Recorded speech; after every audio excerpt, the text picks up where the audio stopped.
In this video, I'm going to show you just a couple more examples of sketching rational functions so you have it to put together. I encourage you to do as much of this on your own, so pause the video and then watch the video for some explanations and the solutions. Okay, step one, find the 5 things. There you go, there's all of your 5 sort of characteristics. Now I'm going to do the testing. I'm going to do the VA first. We're going to approach 0 from the left. F of x is going to approach infinity. Now note when I'm putting in negative 0.1, the bottom is x squared, so it's always going to be positive. So really you're just checking the numerator, and you can see that that is negative. As x approaches 0 from the right, f of x is going to approach infinity. The bottom's positive. When I put 0.1 into the numerator, I also get a negative.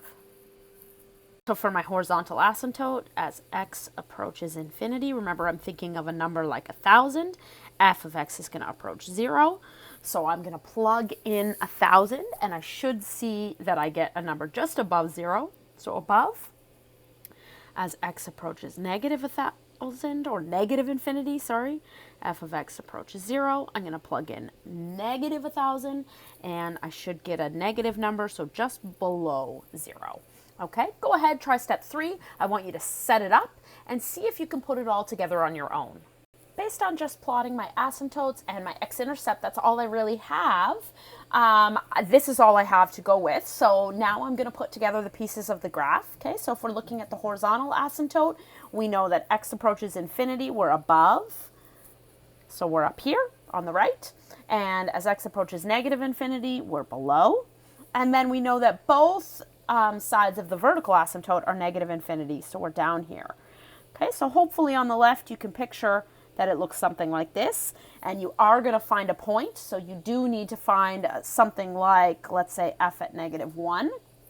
Okay, and you will want to make sure that you label that. I plugged it in and I got negative 3, so that's, again, you just might need to erase and make a little change on your graph. Okay, so you want a point like this, and then you just want to make sure that it goes through that point. Obviously, if you're working on grid paper, this is a little easier.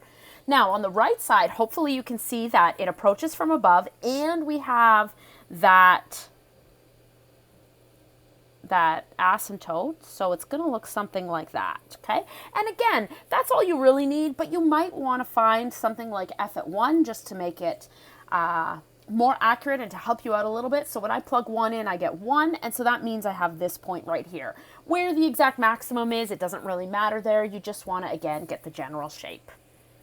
Okay, so hopefully that helps you. We're going to try one more. Same idea.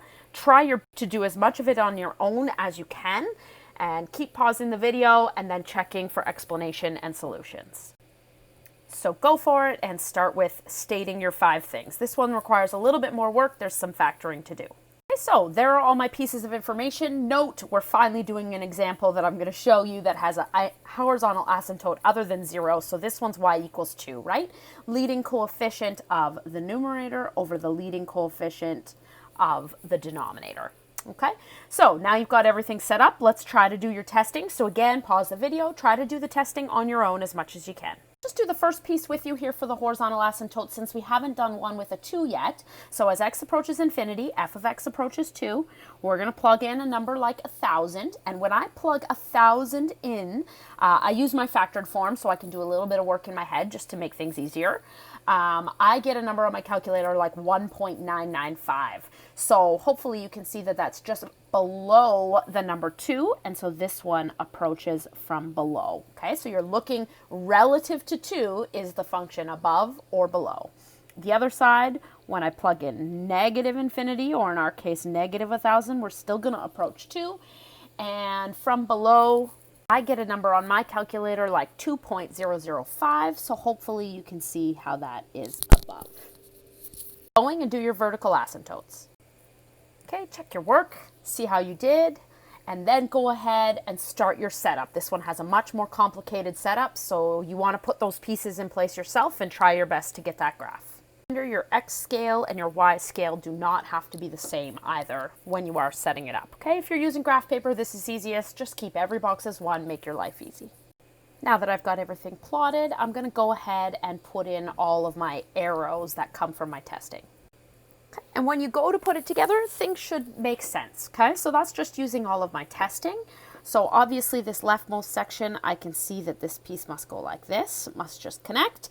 Again, anytime you don't have a point, you're going to find one. So let's check F at -2 and see what we get. When I punch that in, I get 6. So then I just want to do your best. I'm going to fix this just a little bit, and I'm going to approximate -2, so it would continue like this and come down. Okay, nice smooth curve, the best that you can do there.